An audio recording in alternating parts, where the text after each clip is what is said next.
Installée sur les terres du Lauragais depuis plus de 15 ans, Marion Hermé, productrice bio et paysanne boulangère, lutte contre l'autoroute A69 depuis maintenant 2 ans.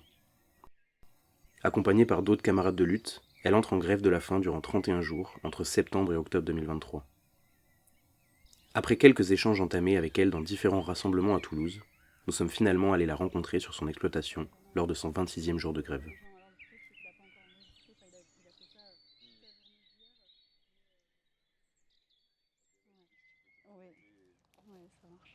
Je m'appelle Marion Hermé, j'ai 41 ans. Je suis agricultrice depuis 15 ans sur la commune de Montaigu-Lauragais. J'étais maraîchère pendant 12 ans, je suis aujourd'hui paysanne boulangère. J'ai 2 enfants et je suis engagée depuis près de 2 ans dans la lutte contre l'autoroute A69.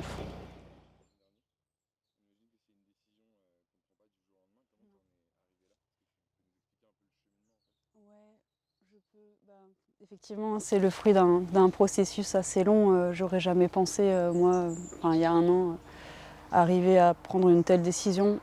C'est que cette lutte contre l'autoroute A69, en fait, moi j'y suis arrivée, je fais partie de la Confédération paysanne. Je suis arrivée, j'ai commencé à comprendre un peu les tenants et les aboutissants du projet en assistant à la première réunion de création du collectif La Voie est libre. Et c'était avant que les premiers travaux commencent, avant que les premières machines arrivent, quoi. C'était un petit peu avant l'enquête publique environnementale, même bien avant. Et du coup, j'ai déjà participé à tout ce qui peut se faire d'actions de sensibilisation. Enfin, j'ai déjà pas mal travaillé pour prendre la mesure du projet, comprendre les enjeux. Et parce que ce projet, on en entend parler depuis des années. Enfin, moi, depuis que je suis arrivée dans la région, j'en entends parler.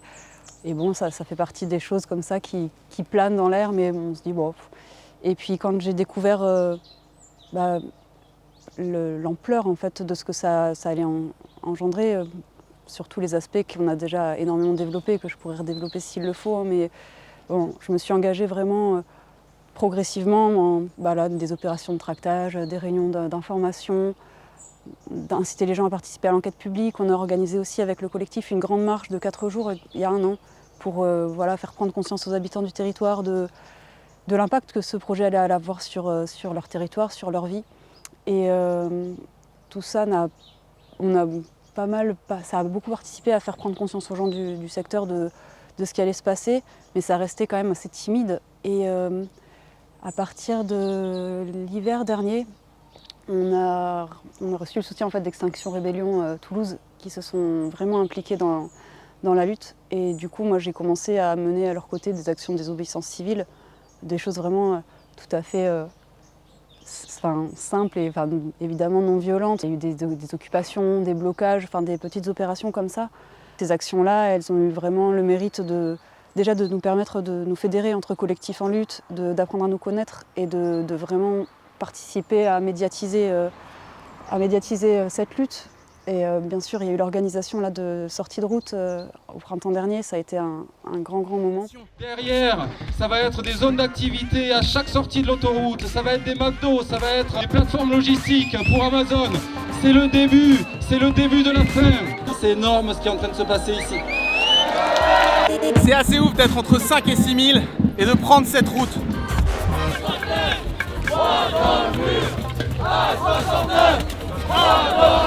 Le voilà, le mur dont je vous parlais un peu plus tôt dans la vidéo, le mur vers lequel on fonce. Et ben là, on le matérialise.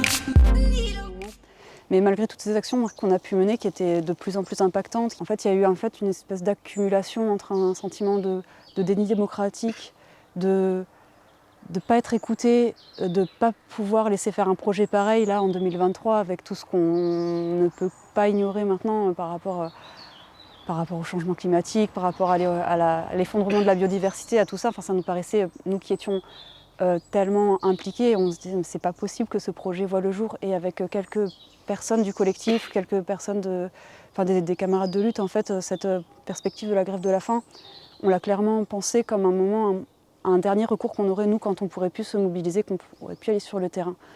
Mais on ne savait pas, pour nous c'était tellement extrême d'en venir à ça qu'on se disait que le jour où on le ferait, il faudrait vraiment que ce soit le bon moment, comment on allait savoir que ça allait être le moment de le faire. Et en fait là, début du mois de septembre, je pense qu'on a atteint une espèce de paroxysme dans la violence. En fait, il y a eu un point de non-retour qui a déclenché le début de la grève de la faim de Thomas Braille. au lendemain de l'abattage des platanes à Vendine, qui était hautement symbolique, très emblématique de notre lutte. Et bon, voilà, il y a eu un déploiement de plus de 200 forces de l'ordre. Enfin, c'était quelque chose, c'était incroyable. Enfin, on était déjà habitués à beaucoup de surveillance, à être survolés, à être suivis, à être intimidés.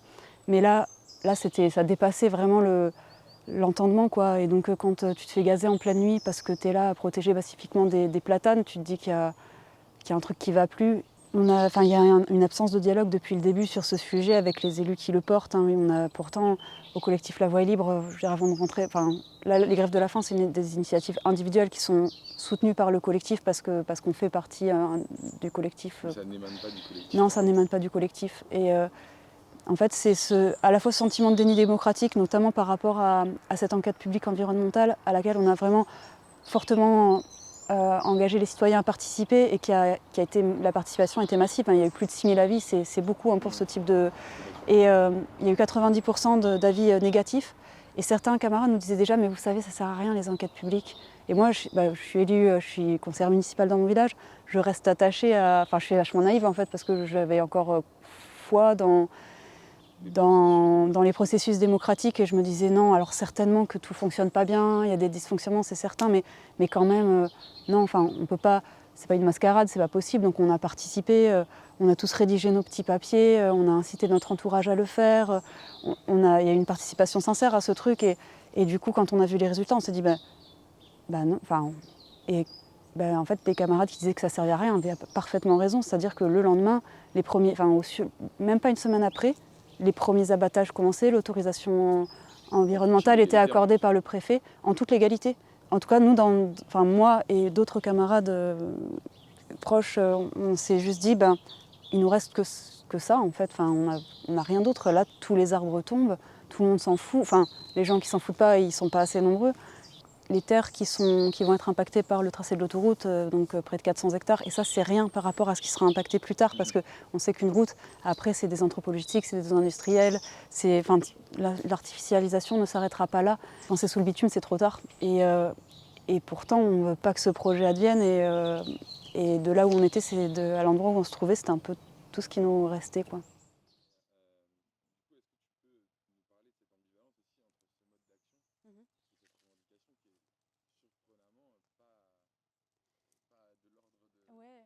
En fait, c'est qu'au début, nous, on se disait, pour se lancer dans une action comme ça, ce qu'on pense demander, c'est l'abandon du projet. Et en fait, après, on a réfléchi, on s'est dit, on est conscient que si on était à la place des dirigeants politiques,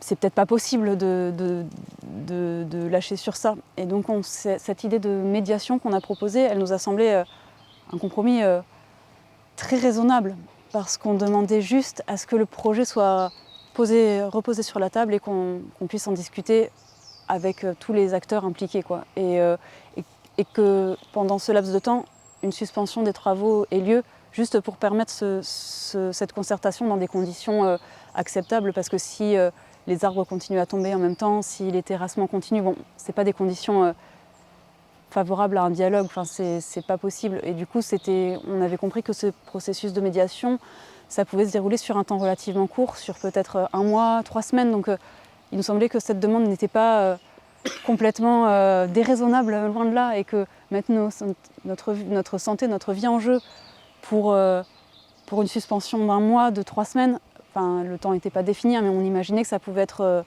c'était pas demander la lune en fait, que c'était vraiment raisonnable. Et on avait compris que si nos demandes étaient trop grande, on n'obtiendrait rien. Donc on s'est dit que ça allait être notre stratégie, quoi. Même ça marche pas. Et là, ce que Carole Delga nous propose, de réfléchir à comment dans le cadre de ce projet qui ne serait pas abandonné et qui perdurerait, comment améliorer à la marge. C'est du cynisme là, c'est vrai que ça nous...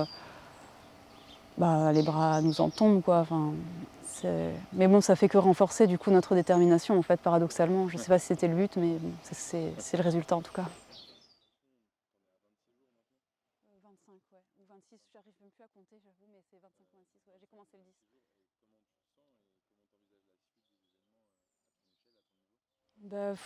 10. C'est très... c'est difficile, déjà, c'est sûr. Après, je ne pensais pas être encore debout 26 jours, voilà. En fait, chaque jour qui passe comporte son lot on navigue entre espoir et désespoir. Enfin, peut-être pas désespoir, mais entre découragement et espoir. C'est très intense parce que suite aux annonces, à la réponse de Carole Delga, on était évidemment très affectés. Hein. On n'attendait rien, mais on est quand même déçus et ça a été dur. Et hier, par exemple, je participais à une réunion du collectif, d'un collectif qui vient de se monter contre les usines à bitume dans le Lauragais. Et il y avait plus de 400 personnes réunies dans la salle polyvalente d'un village tout petit du coin et des gens nouveaux, des têtes nouvelles, des élus locaux, des gens qu'on n'avait pas trop vus sur la lutte pour l'instant. Et on a senti une énorme motivation, une énorme inquiétude des gens par rapport à ces projets d'usine à goudron qui sont vraiment très très... C'est important de se pencher là-dessus, c'est explosif le truc.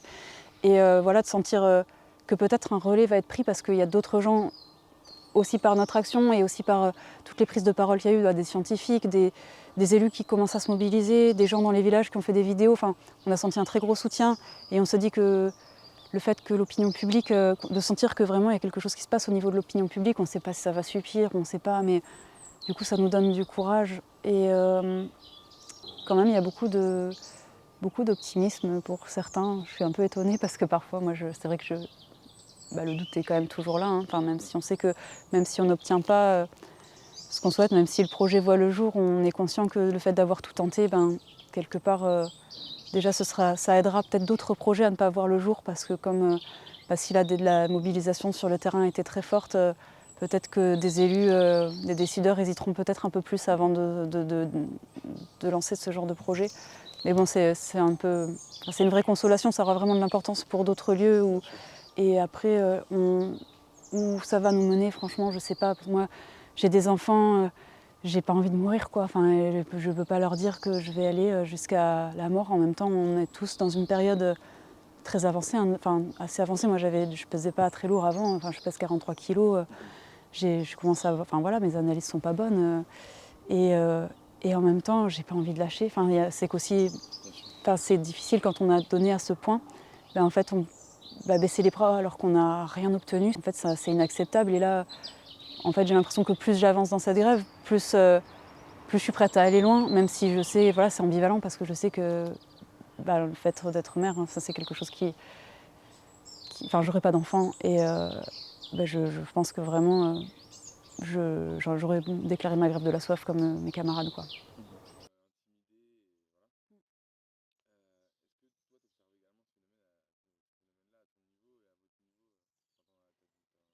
Nous, ouais, la répression, elle est très forte. Après, je n'ai pas de moyen de comparaison parce qu'avant ça, moi, j'étais jamais allée dans une gendarmerie pour y être entendue. J'avais jamais donné mes empreintes, j'avais jamais été prise en photo. Là, ça m'est arrivé plus de 6 fois. Enfin, je compte plus en fait le nombre de fois où ça m'est arrivé. Et donc, pour des actions tellement dérisoires. Enfin, quand l'avocat commis d'office que j'avais eu pendant ma garde à vue, j'ai compris que je risquais de la prison avec sursis. Ouais, ce genre de choses. Et clairement, le jour où je serai jugée, très probablement une interdiction de tracer, hein, comme ça arrive à tous les gens qui se font arrêter pour ce type d'action. Donc, ce qui est bien, c'est que comme les tribunaux sont engorgés, ou comme peut-être qu'ils ne voulaient pas qu'il y ait de procès politique et qui auraient donné de l'audience à notre lutte, tous mes procès sont reportés. Donc le premier, pour moi, ce sera en décembre prochain. Après, j'en ai jusqu'en 2024, quoi. Donc, voilà. Et après, il s'est passé des choses beaucoup plus graves. Hein. Il y a des personnes, des soulèvements de la terre qui ont été arrêtés dans le Tarn-et-Garonne en lien avec l'action à l'usine Lafarge. Et les conditions de leur arrestation ont été terribles. Enfin, c'est que là, il y a... Donc non, enfin là, c'était pas tout à fait en lien avec l'autoroute, mais plus largement, nous, on constate ça. Et des gens qui sont interdits de territoire pour rien du tout. Un camarade qui monte sur une abatteuse et qui se retrouve sorti de la lutte. Enfin, c'est des gens qui défendent le vivant, c'est des actions qui sont non violentes et malgré tout, on se retrouve menotté à partir en garde à vue. Enfin, moi, je sais pas, en tant que citoyenne, moi, ça me choque. Enfin, je suis hyper choquée par ça. Et après, de savoir si c'est pire que ce qu'il y avait avant, je sais pas, parce qu'avant, je sais qu'il y a eu les gilets jaunes et on voit bien ce qui se passe dans les banlieues aussi. C'est pas pire, à mon avis, ce qui se passe ici que ce qui se passe ailleurs, mais dans tous les cas, c'est grave.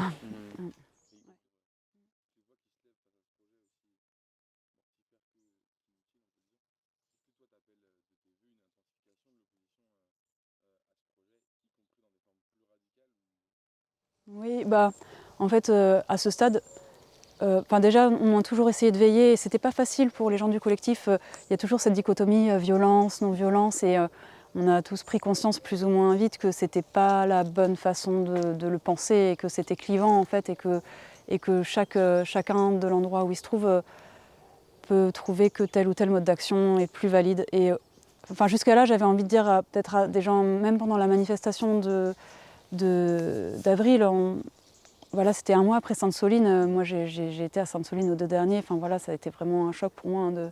Et j'étais médic là-bas. Bon, ça a été dur, quoi.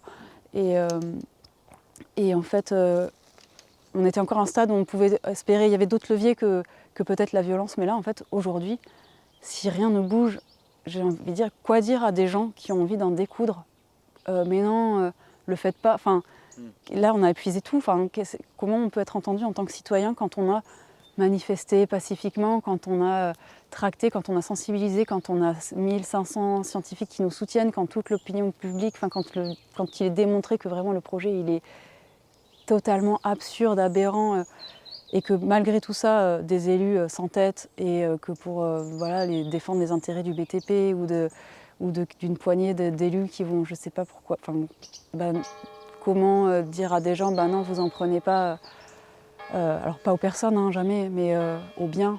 Non, ça ne me viendrait plus à l'idée de le dire à personne, d'inciter personne à ne pas le faire, quoi. On est bien conscient que c'est beaucoup plus global et que du coup on se bat ici, mais d'autres se battent ailleurs et on rencontre exactement les mêmes configurations, les mêmes problèmes en fait.